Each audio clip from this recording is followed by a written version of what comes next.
yang disebut sebagai sumber daya manusia, dia setara dengan sumber daya alam, setara dengan sumber daya uang, setara dengan sumber daya teknologi. Itu adalah sebuah fungsi produksi ekonomi.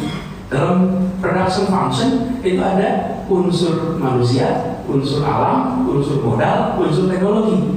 Akhirnya kita sebut sebagai sumber daya manusia. Lalu pendidikan ditempatkan sebagai persiapan kerja. Sementara pendidikan bukan semata-mata untuk persiapan kerja. Pendidikan adalah untuk menghasilkan pribadi yang berkarakter, yang bisa meraih cita-citanya dan bisa meraih kebahagiaan dan memberikan manfaat bagi semua. Jadi itu sektornya. Insya Allah nanti kalau prinsip-prinsip ini dipegang, sektor-sektor itu pun bisa dikembangkan. Gitu ya, Bapak Haji. Terima kasih. Ya. Salam buat anak-anak semua. Baik, luar biasa sekali pada kesempatan yang berbahagia hari ini. Sekali lagi boleh berikan tepuk tangan yang meriah untuk Bapak Anies Baswedan. Untuk Nasdem. Assalamualaikum warahmatullahi wabarakatuh. Rekan-rekan sekalian, kembali kita berjumpa di Jejak Semesta 65. Saya berharap bahwa kita semua dalam keadaan sehat walafiat, selalu dalam lindungan Tuhan yang Maha Kuasa, dalam bimbingannya dan selalu dalam pertolongannya. Kawan-kawan sekalian, kali ini kita akan menyampaikan satu berita yang juga viral pada hari ini. Berita ini kita ambilkan dari portal ABW News pada tanggal 2 Maret 2023 terkait dengan Demokrat hari ini telah resmi dan terbuka mendeklarasikan Anies Rashid Baswedan sebagai deklarasi dan dukungan tentunya Anies Rashid Baswedan sebagai calon presiden Republik Indonesia. Pertanyaan kemudian, apakah sudah terjadi deal? Apakah AHY telah walaupun belum diumumkan secara resmi, telah menjadi pilihan Anies Rashid Baswedan untuk mendampinginya sebagai calon wakil presiden Republik Indonesia pada pemilu 2024 yang akan datang. Baiklah kawan-kawan sekalian, kita coba membacakan beritanya. Anies Baswedan menyampaikan apresiasi dan terima kasih kepada Partai Demokrat yang resmi mendeklarasikan sebagai bakal calon presiden. Ia menegaskan deklarasi tersebut merupakan bentuk komitmen bersama Partai Nasdem dan Partai Keadilan Sejahtera dalam membawa perubahan dan perbaikan untuk Indonesia.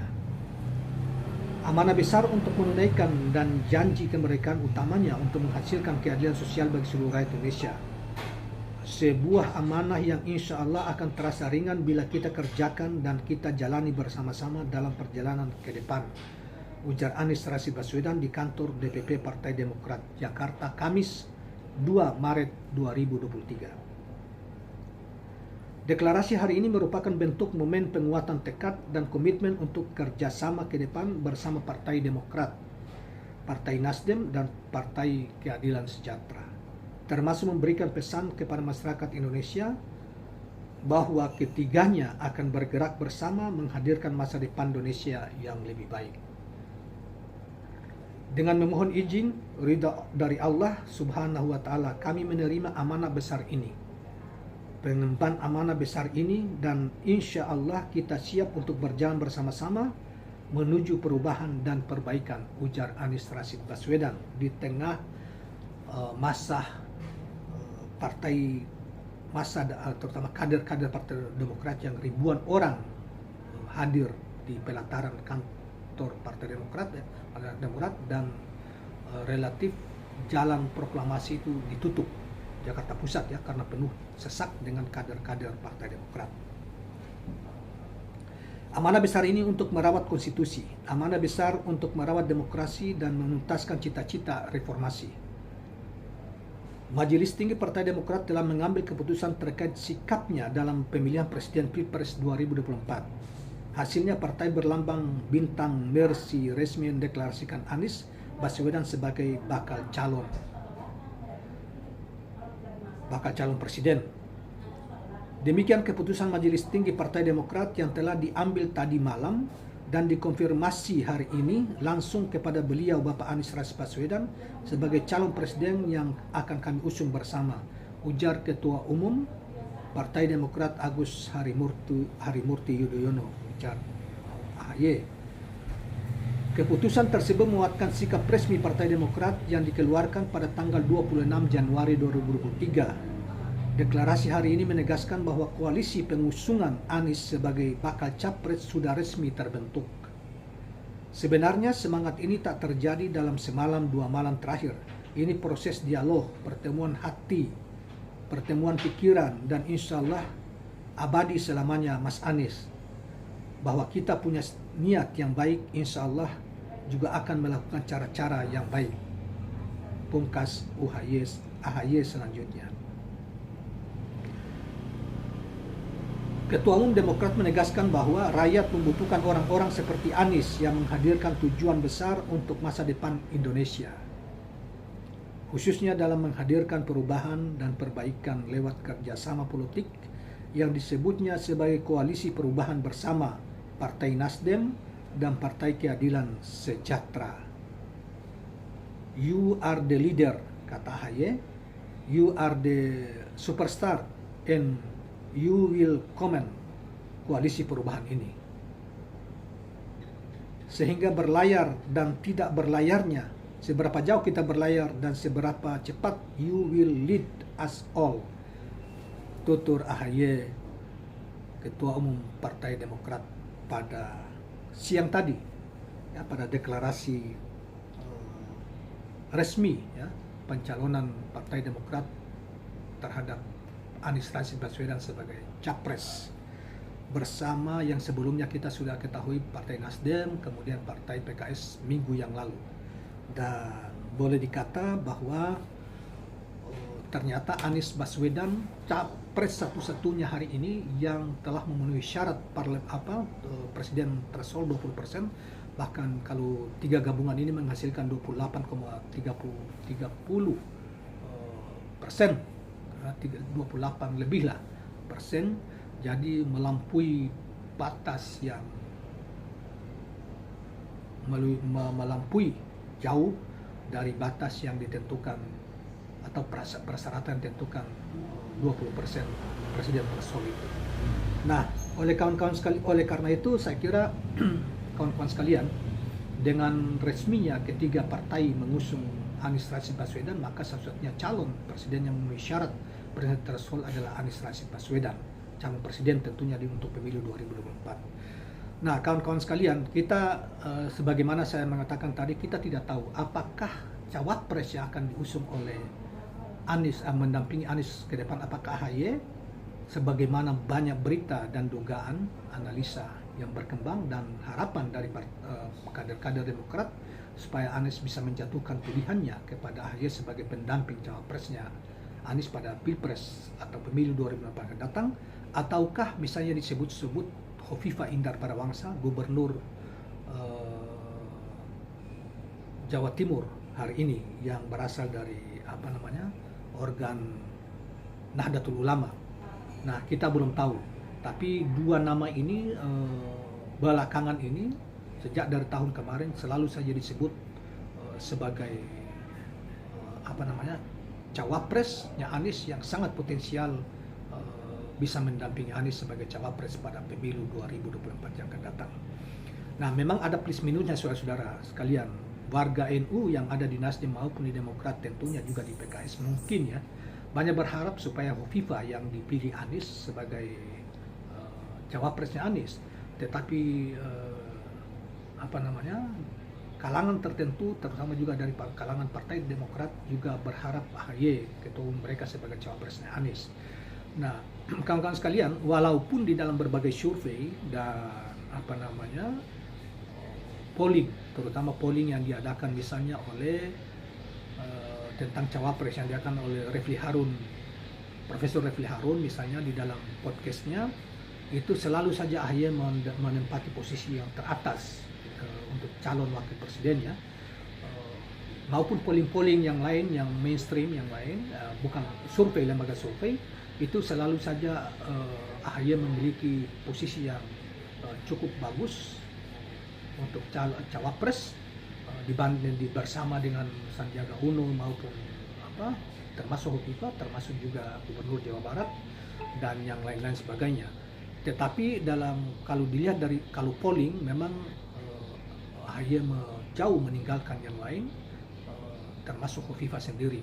Malah dalam suatu polling yang dilakukan oleh Profesor Refli Harun memang Hovifa urutan kedua, tetapi sementara AHY menembus angka 60-an%, Hovifa hanya 25%. Artinya selisihnya masih sangat jauh, sampai 35% selisihnya di polling yang melibatkan begitu banyak masyarakat yang terlibat, yaitu sekitar 60-70 ribu orang yang ikut mengisi polling tersebut.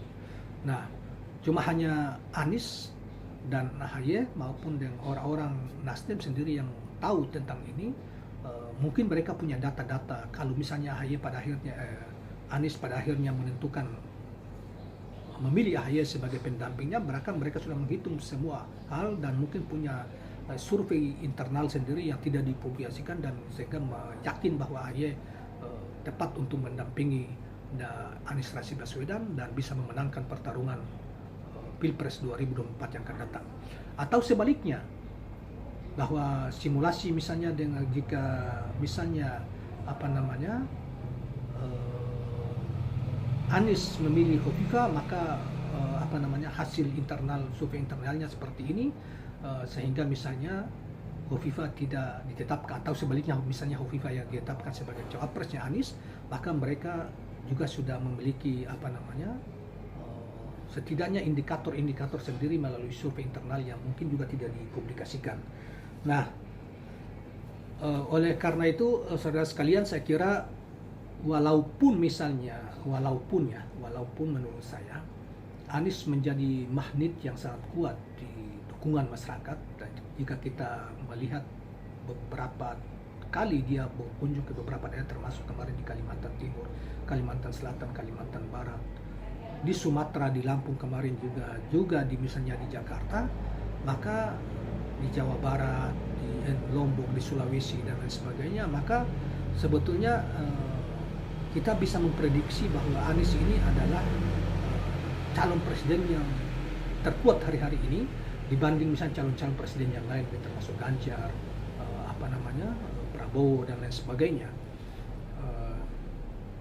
Karena kalau survei yang berbayar yang sudah semacam kontrak oleh beberapa lembaga survei yang selalu menempatkan Ganjar di urutan nomor 1, kan kita tidak yakin, karena itu memang dibayar untuk itu, mereka dibayar untuk itu, dan tentunya mereka dipesan supaya tetap saja Ganjar dinominasi sebagai belum tentu mendominasi sebagai capres yang terkuat dalam survei mereka, tetapi belum tentu sesuai kenyataan seperti itu. Karena itu memang bagian dari strategi untuk melakukan, sepertinya saya katakan, pertama untuk melakukan penggiringan opini dan mempengaruhi misalnya keputusan partai politik misalnya, apalagi mereka dibayar untuk itu.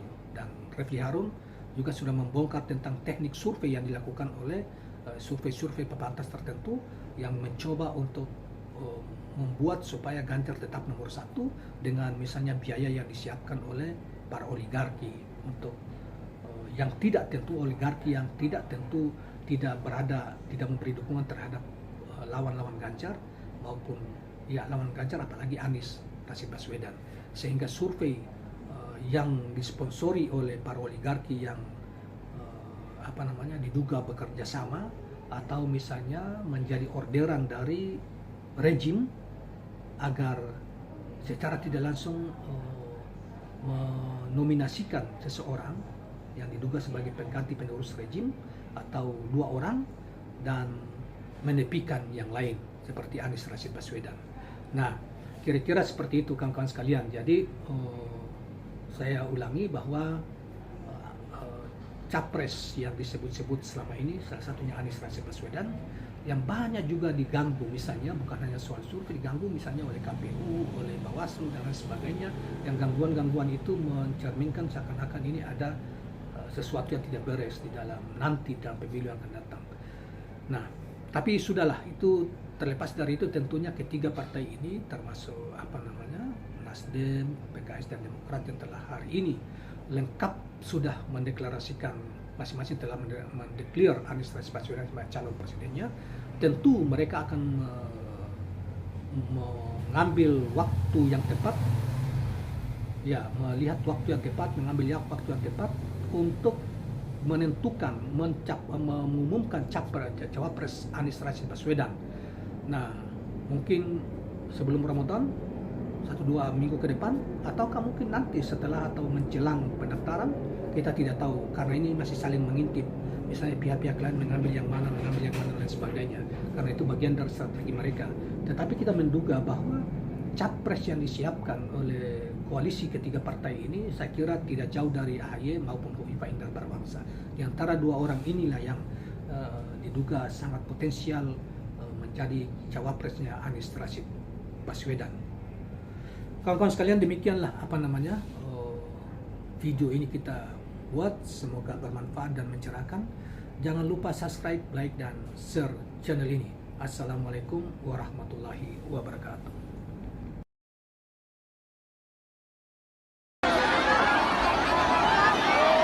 Kami Ustadz, minta maaf Ustadz, karena kami sambut langsung dikeroyok juga Bapak Ustadznya. Tapi Bapak-Bapak, tapi yang ada di area panggung, tribun mohon bisa bergeser ke pinggir. Tapi kita akan memulai rangkaian acara hari ini. Jadi sekali lagi mohon untuk yang berada di tangga boleh turun, yang ada di tribun boleh agak ke samping.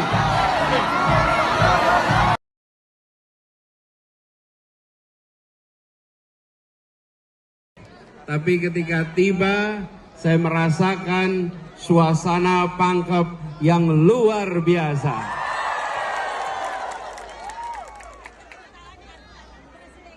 Pangkep memang hebat.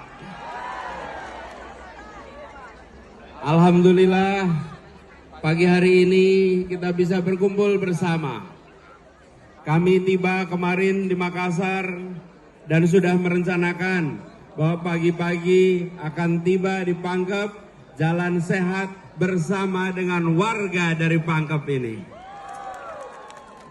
Ustadz Dasat Latif yang saya hormati, juga Bapak Muhammad Yusron Lalagau, Bupati Pangkep, kita beri tangan untuk mereka. Yang saya hormati juga Bapak Rusdi Mase dan Ibu Fatmawati, Ketua DPW Nasdem Pangkep dan Wakil Wali Kota Makassar. Yang saya hormati Bapak